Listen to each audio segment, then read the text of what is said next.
नमस्कार, आप देख रहे हैं मिरर मीडिया और मैं हूं आपके साथ प्रिया पांडे। बड़ी खबर राजधानी रांची से आ रही है, जहां रांची सदर अस्पताल समेत जिले के सभी निचले क्रम के अस्पतालों में अब पत्रकारों के प्रवेश को लेकर सख्त नियम लागू कर दिए गए हैं। लगातार हम आपको बता रहे हैं बड़ी खबर राजधानी रांची से। अस्पतालों में पत्रकारों की एंट्री पर सख्ती बरती गई है रांची में। जी हां, अस्पतालों में पत्रकारों की एंट्री पर अब रोक लगा दिया गया है। आईसीयू, ओटी और लेबर रूम में नो एंट्री हो गई है पत्रकारों के लिए और ये नो एंट्री जोन बना दिया गया है।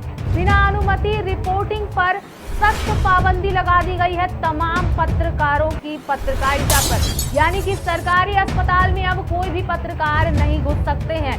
मरीजों की प्राइवेसी और सुरक्षा को बताया गया है मुख्य वजह, यानी मरीजों की सुरक्षा और प्राइवेसी को लेकर के रांची सदर अस्पताल जो है वो अब सख्ती बरत रही है। Ranchi civil surgeon doctor Amrendra Prasad का ये कथन रहा कि उन्होंने पत्रकारों के प्रवेश पर साफ तौर पे रोक लगा दी है।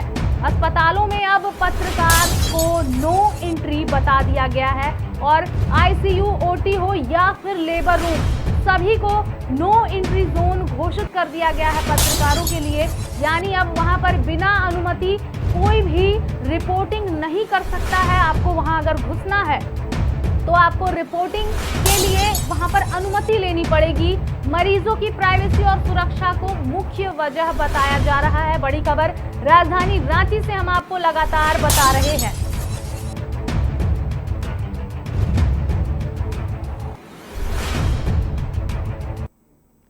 रांची सदर अस्पताल समेत जिले के सभी निचले क्रम के अस्पतालों में अब पत्रकारों के प्रवेश को लेकर सख्त नियम लागू कर दिए गए हैं।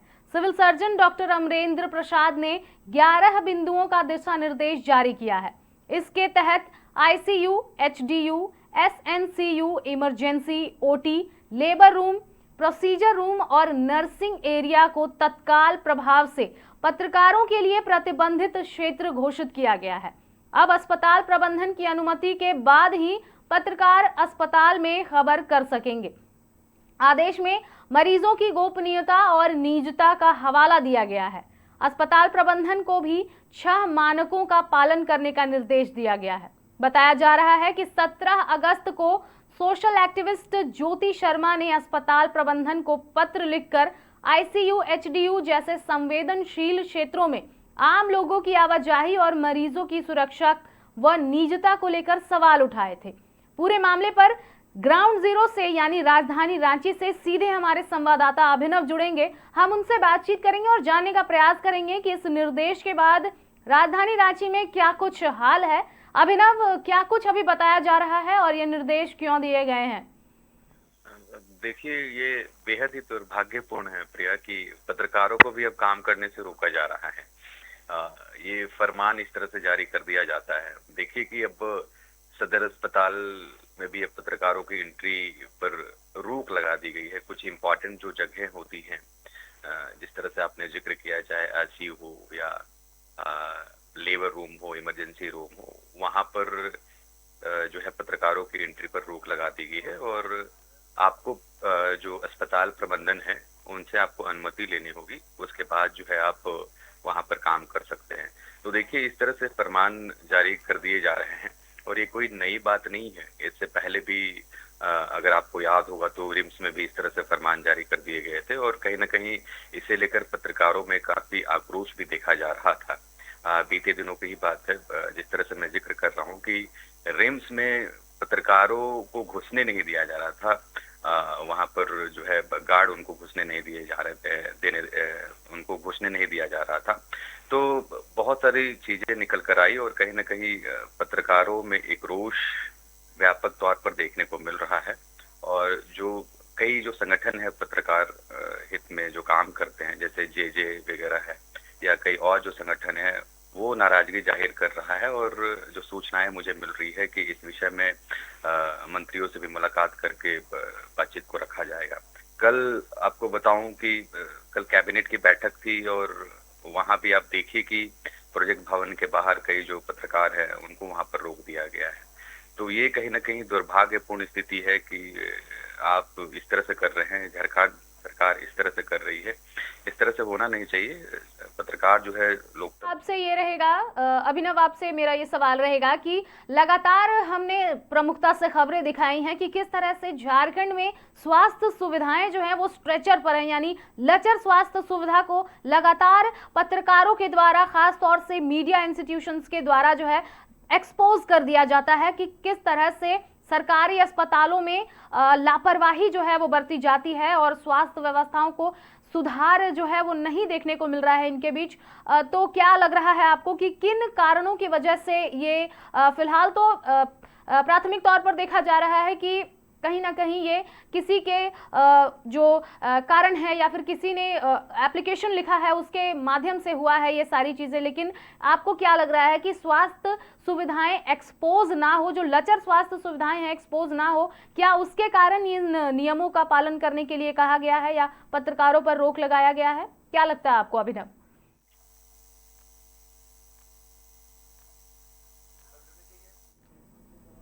ऐसा लग रहा है कि अभिनव तक हमारी आवाज नहीं पहुंच पाई है। अभिनव, क्या मेरी आवाज आप तक पहुंच पा रही है? ऐसा लग रहा है कि नेटवर्क के कारण, नेटवर्क हो सकता है कि खराब हो वहां का, लेकिन अभी हम आपको बता दें कि वर्तमान स्थिति जो देखने को मिल रही है, लगातार ऐसी खबरें आती हैं कि जिस तरह से स्वास्थ्य सुविधाएं जो हैं वो काफी खराब और लचर होती जा रही है, फिर चाहे वो सरकारी व्यवस्थाएं हो या फिर स्वास्थ्य सुविधाएं हो, इनमें बहुत बड़ी लापरवाही देखने को मिलती है। लगातार हमने अभिनव से सवाल करने का प्रयास किया कि क्या उन्हें ऐसा लगता है। अभिनव, अभी मेरी आवाज आप तक पहुंच रही है? हाँ जी, बिल्कुल आ रही है जी अभिनव, मेरा सवाल आपसे यही था कि लगातार हमने दिखाया है, प्रमुखता से हमने दिखाया है कि किस तरह से झारखंड में स्वास्थ्य सुविधाएं जो हैं वो लचर होती हुई नजर आ रही है, फिर चाहे अस्पताल कहीं का भी हो। झारखंड के किसी भी जिले में सरकारी अस्पताल जो है वो बेहतर स्थिति में नहीं देखने को मिलती है, फिर चाहे वो धनबाद का SNMMCH हो या फिर रांची रिम्स हो या फिर सदर अस्पताल हो रांची का। तो क्या लगता है इन सभी चीजों को छुपाने के लिए ये निर्देश दिए गए हैं कि पत्रकारों की एंट्री पर रोक लगेगी? क्या लगता है आपको इस पर? देखिए, इसे जोड़कर तो देखा ही जा सकता है। मुझे ये लगता है कि लगातार जिस तरह से मीडिया स्वास्थ्य विभाग को लेकर कवरेज करते आई है, शायद उसी का नतीजा है कि जो अस्पताल प्रबंधन है वो पूरी तरह से डरे हुए हैं। क्योंकि आप देखिए कि बहुत सारे एग्जाम्पल निकलकर सामने आते हैं जहां पर स्वास्थ्य विभाग की धज्जियां उड़ती हुई नजर आती है। कहीं एम्बुलेंस नहीं मिलता है, स्ट्रेचर पर लोगों को जो है अस्पताल पहुंचाया जाता है। तो बहुत सारे एग्जाम्पल निकल कर आते हैं। आप देखिए कि कई जो सुदूरवर्ती इलाके हैं, चाहे वो दुमका की बात कर ले या आप कई ऐसे जिले हैं जहां पर जो है स्वास्थ्य व्यवस्था जो है वो पूरी तरीके से सही ढांचे में नहीं काम करती है। अगर किसी को एम्बुलेंस की जरूरत होती है तो उसको 4-4 घंटा इंतजार करना पड़ता है और नतीजतन ये होता है कि कई लोग, जो गरीब लोग होते हैं, वो हटिया पर मरीज को ले जाने में विवश होते हैं, कई लोगों की मौत हो जाती है। तो ये मीडिया कवरेज लगातार होते रहा है और जो पत्रकार है निडरता से इन चीजों को दिखाते आए हैं। और हाल में ही देखेंगे तो बहुत सारे ऐसे एग्जाम्पल है जिससे ये प्रमाणित होता है कि सरकारी जो स्वास्थ्य व्यवस्था है वो पूरी चरमराई हुई है। शायद यही वजह है कि इस तरह से जो है जो सदर अस्पताल का प्रशासन हो इस तरह से एक्शन लेता है और पत्रकारों के एंट्री पर रोक लगाया जाता है। रिम्स में भी यही स्थिति देखने को मिलती है। कई जगह तो स्थिति और दुर्भाग्यपूर्ण हो जाती है। तो कहीं ना कहीं सवाल तो उठते हैं। शायद यही वजह है कि इस तरह से एक्शन लिए जा रहे हैं। जी अभिनव, जिस तरह से हम देख पा रहे हैं कि स्वास्थ्य सुविधाओं की रिपोर्टिंग करने पर रोक लगा दी गई है, पत्रकारों की एंट्री पर रोक लगा दी गई है कि बिना अनुमति आप रिपोर्टिंग नहीं कर सकते हैं। वहीं दूसरी ओर, जैसा कि आपने बताया कि कल की ही घटना है, कैबिनेट की बैठक चल रही थी और उसके दौरान जो है पत्रकारों को लगभग 3 से 3.5 घंटे इंतजार कराया गया है। तो क्या लग रहा है कि झारखंड में जो लोकतंत्र का चौथा पिलर माना जाता है, क्या वो खतरे में है? क्या लोगों की आवाजें जो हैं वो उन्हें दबाने का प्रयास किया जा रहा है? ये झारखंड की क्यों ही बात करें, ये पूरे देश में इसी तरह से स्थिति बनी हुई है। क्योंकि आप देखिए कि प्रिंट मीडिया हो, इलेक्ट्रॉनिक मीडिया हो और अब तो सोशल मीडिया जिस तरह से काम कर रहा है और कई चीजों को उजागर किया जा रहा है, तो और कई सारे एग्जाम्पल भी निकल कर सामने आ रहे हैं, तो कहीं ना कहीं सरकार तो पूरी तरह से डरी हुई है। और आप देखिए कि जहां से सरकार चलती है, सचिवालय जिसको प्रोजेक्ट भवन कहते हैं, वहां पर भी पत्रकारों के एंट्री पर रोक लगा दी गई है। देखिए, प्रशासन और सरकार की तरफ से यही तर्क दिया जाता है कि कई ऐसे लोग हैं जो गलत तरीके से प्रेस का इस्तेमाल करते हैं, गलत चीजें करते हैं। तो कहीं ना कहीं जिस तरह से पत्रकारों की संख्या बढ़ी हुई है, उसमें कई जो ऐसे पत्रकार हैं वो सही नहीं है, ऐसा सरकार की तरफ से, ऐसा प्रशासन की तरफ से कहा जाता है, जो मुझे सुनने को मिलता है। शायद यही वजह है कि इस तरह से रोक लगाई जाती है ताकि कोई अप्रिय घटना ना घटे। चूंकि अगर प्रोजेक्ट भवन की बात करें तो संवेदनशील इलाका होता है, मंत्री हो, अफसर हो, तमाम लोग, ऐसे लोग वहां पर आते हैं, और ऐसे में पत्रकार के नाम पर अगर कोई एंट्री लेता है और कुछ गलत चीजें करता है, तो इससे कहीं ना कहीं प्रशासन को और सरकार को डर रहता है। हालांकि कई ऐसे जो पत्रकार हैं जो सही तरीके से काम करते हैं, और उनको अगर रोक दिया जाता है तो कहीं ना कहीं सवाल खड़े होते हैं। तो ऐसे में सरकार और प्रशासन को भी कुछ ऐसे स्टेप लेने की जरूरत है ताकि आप क्लेरिफाई कर पाए कि कौन सही है कौन गलत है। अगर हम प्रोजेक्ट भवन की बात करें तो वहाँ नियम ये कहा गया है कि जिसके पास एक्रेडिटेशन हो, जो झारखंड सरकार का पत्रकार है, जिसका आईपीआईडी में लिस्ट में नाम है और एक्रेडिटेशन किया हुआ है, उसी को एंट्री किया जाएगा। तो ऐसे में कई ऐसे पत्रकार हैं जिनके पास एक्रेडिटेशन नहीं है, यानी कि 80% ऐसे पत्रकार हैं जिनके पास एक्रेडिटेशन कार्ड नहीं है, और जिनके पास कार्ड नहीं है उनको एंट्री नहीं किया जा रहा है। आप संस्था का आईडी लेके जा रहे हैं तो भी आपको एंट्री नहीं किया जा रहा है। जब तक आपके पास एक्रेडिटेशन नहीं है तब तक जो है आपको एंट्री नहीं मिलेगी। तो इस पर भी अब सरकार को ध्यान देने की जरूरत है, और जिसका एक्रेडिटेशन नहीं है तो आप पत्रकारों से बातचीत करके इसका सोल्यूशन निकाल सकते हैं।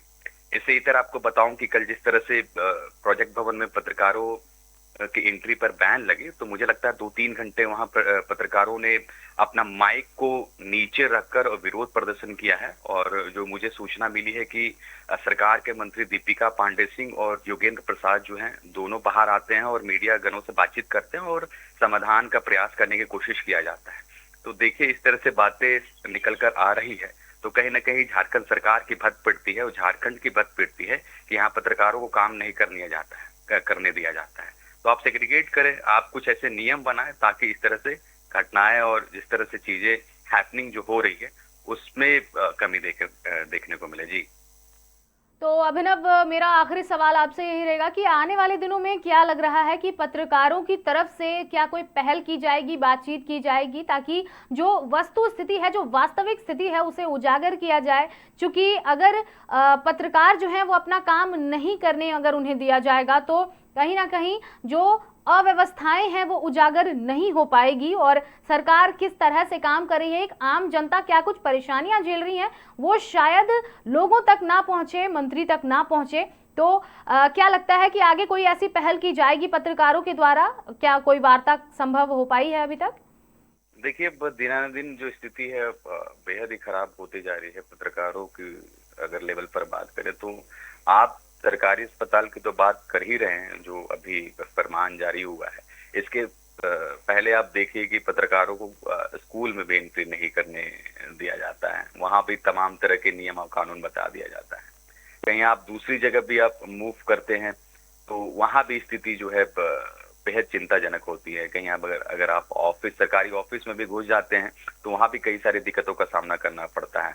आप बोला जाता है उस संस्थान की तरफ से कि आपके पास क्या है, बहुत सारे नियम गिनवा दिया जाता है कि आपने डीसी ऑफिस से क्यों नहीं लेटर लेके आया। तो ऐसे बहुत सारे एग्जाम्पल निकलकर सामने आ रहे हैं जहां पर पत्रकारों को काम करना एकदम कठिन हो गया है। तो सवाल तो खड़े हो रही हैं। ऐसे में पत्रकार के जो संगठन होते हैं, कई संगठन जो पत्रकारों के हित में काम करते हैं, उनको आगे आना चाहिए और सरकार से सीधा बातचीत करनी चाहिए। आप मुख्यमंत्री से मिलकर, जो संगठन है, जो बड़े बड़े पत्रकार हैं, जो कमेटी बनती है, उनको मुख्यमंत्री से मुलाकात करनी चाहिए, बातचीत करनी चाहिए और जो स्थिति है उससे अवगत करानी चाहिए ताकि पत्रकारों का जो काम है उसमें व्याधा ना उत्पन्न हो। जी।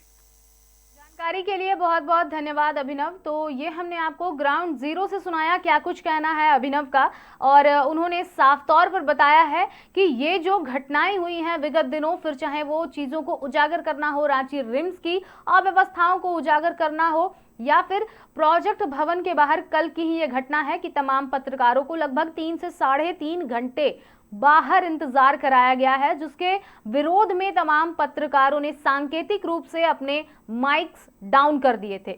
वहीं दूसरी ओर सरकार के पक्ष की अगर हम बात करें तो उनकी तरफ से अभी कोई आधिकारिक बयान नहीं आया है इसको लेकर के। हालांकि रांची के सिविल सर्जन जो हैं उनके द्वारा ये निर्देश दिए गए हैं सरकारी अस्पतालों के लिए, लेकिन सांकेतिक रूप से कई सारी बातें सामने आ रही हैं कि आखिर रांची में चल क्या रहा है। बातें कई सारी हैं, सवाल कई सारे हैं, जवाब अब भी अनसुलझे हैं। अब देखते हैं कि किस तरह से आने वाले दिनों में इन चीजों पर गहन चिंतन किया जाता है और रांची में पत्रकारों के जितने भी लोग हैं, पत्रकार एसोसिएशन के जितने भी लोग हैं, वो सभी किस तरह से वार्ता करके चीजों को संभालने की कोशिश करते हैं, या फिर क्या कुछ बातें सामने आती हैं, ये इसकी पल पल की जानकारी हम आपको यूं ही देते रहेंगे। तब तक के लिए देखते रहें मिरर मीडिया।